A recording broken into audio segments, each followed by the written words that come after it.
할렐루야, 예수님의 사랑으로 성도 여러분을 사랑합니다. 우리 민족은 뿌리 깊은 샤머니즘 신앙이 있습니다. 삼국시대 때 불교가 들어오고 130년 전 기독교가 들어왔지만 오랫동안 뿌리 내린 샤머니즘이 완전히 사라지지 않았습니다. 지금도 무당이 있고 신통력이 있다는 점쟁이들도 있죠. 요즘 방송에서 이런 샤머니즘을 부추기는 모습을 보면서 이건 아닌데라는 생각을 하기도 합니다. 이런 샤머니즘의 뿌리는 의외로 깊습니다. 오늘 말씀은 3000년 전 이스라엘에도 이런 신접한 자 박수가 있었음을 알려줍니다. 그리고 신접한 자를 찾는 자가 사울왕이니 기가 막힐 따름이죠. 이스라엘을 치기 위해서 블레셋 군대가 모이는 것을 본 사울은 두려웠습니다. 혹시 이스라엘이 질까 염려가 되었죠. 문제는 야훼의 영이 사울에게서 떠나갔기에 하나님께 기도해도 대답이 없었습니다. 더구나 사무엘마저 세상을 떠났으니 누구에게도 물어볼 수도 없었죠. 생각 끝에 사울왕은 절대 해서는 안 될 일을 다시 한번 저지르게 됩니다. 신접한 여인, 즉 귀신과 교통하는 여인을 찾아 죽은 사무엘을 만나겠답니다. 사실은 사울왕의 명령을 내려 신접한 자와 박수들을 이스라엘에서 없앴는데 그런 사람이 신접한 자를 찾으니 하나님이 얼마나 기가 막혔을까요? 사울은 여인에게 두려워하지 말고 죽은 사무엘을 불러달라고 합니다. 그러자 여인이 하는 말이 영이 땅에서 올라온다고 하니 사울은 죽은 사무엘의 영인 줄 알고 그에게 절을 했습니다. 여러분, 정말 죽은 사무엘이 신접한 여인의 부름을 받고 올 수가 있나요? 죽은 사람의 영혼은 세상과 교통할 수 없습니다.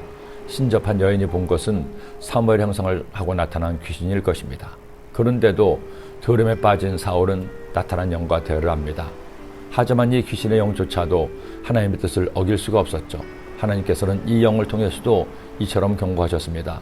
내가 야훼의 목소리를 순종하지 아니하고 그의 진노를 아말렉에게 쏟지 아니하였으므로 야훼께서 오늘 이 일을 내게 행하셨고 야훼께서 이스라엘을 너와 함께 블레셋 사람들의 손에 넘기시리니 내일 너와 내 아들들이 나와 함께 있으리라. 야훼께서 또 이스라엘 군대를 블레셋 사람들의 손에 넘기시리라 하는지라.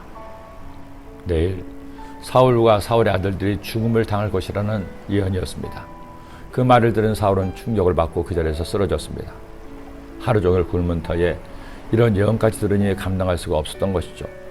한번 어긋나기 시작하자 마치 도미노처럼 계속해서 잘못된 방향에 오래가던 사울은 이제 하나님께서 완전히 멀어지게 된 겁니다. 한때 사랑과 영혼이란 미국 영화가 우리나라에서 큰 인기를 끈 적이 있습니다.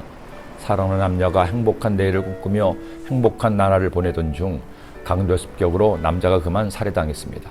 그런데 죽은 남자는 천국으로 가지 못한 채 살아나는 여자 주위를 맴돕니다. 아직 그에게 풀지 못한 문제가 있었기 때문이죠. 자신이 강도에게 죽은 줄 알았는데 알고 보니 자신의 절친인 친구가 사람을 사서 강도로 위장해서 그를 살해한 것이었습니다. 그리고 사랑하는 여자에게 해를 끼치려고 여인에게 접근하자 이것을 막기 위해 홀령이 된 그가 막으려고 하지만 막을 수가 없던 차에 죽은 자를 만나게 준다는 사기꾼 영매를 만나 그녀의 몸에 들어가게 됩니다.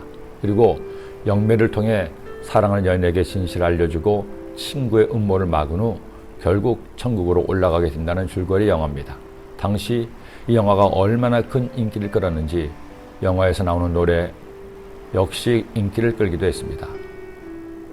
권성징악으로 악한 친구는 벌을 받고 선한 사람은 천국으로 간다는 내용은 그렇다지만 많은 사람이 이 영화를 통해 죽은 사람이 다른 사람의 몸으로 나타날 수 있겠다는 잘못된 생각을 전한 것은 문제였습니다. 사랑하는 사람이 먼저 세상을 떠나 다시는 볼 수 없다는 것이 사람에게 얼마나 큰 슬픔인지 겪어본 분들은 다 아실 겁니다. 그러나 아무리 사랑했다 해도 죽은 영혼을 다시 볼 수 없습니다. 다른 사람의 몸을 통해서도 어떤 신통력으로도 되지 않습니다. 만일 그런 일이 있다면 그것은 귀신의 장난입니다. 죽은 사람의 영혼은 귀신도 아니고 우리가 따를 존재도 아니죠. 오직 하나님만이 영원히 우리를 만나시고 우리를 도우시며 인도하십니다. 그 하나님만을 믿고 섬기는 여러분이 되시기를 기도합니다. 기도드립니다. 하나님 아버지, 주님 믿음에 살 동안에 주님만을 믿고 살게 하시고 세상의 어떤 잘못된 것들도 거짓된 것들을 믿지 않고 오직 주님만을 섬기는 주의 자녀들 되게 하도록 인도하여 주옵소서. 예수님의 이름으로 기도드립니다. 아멘.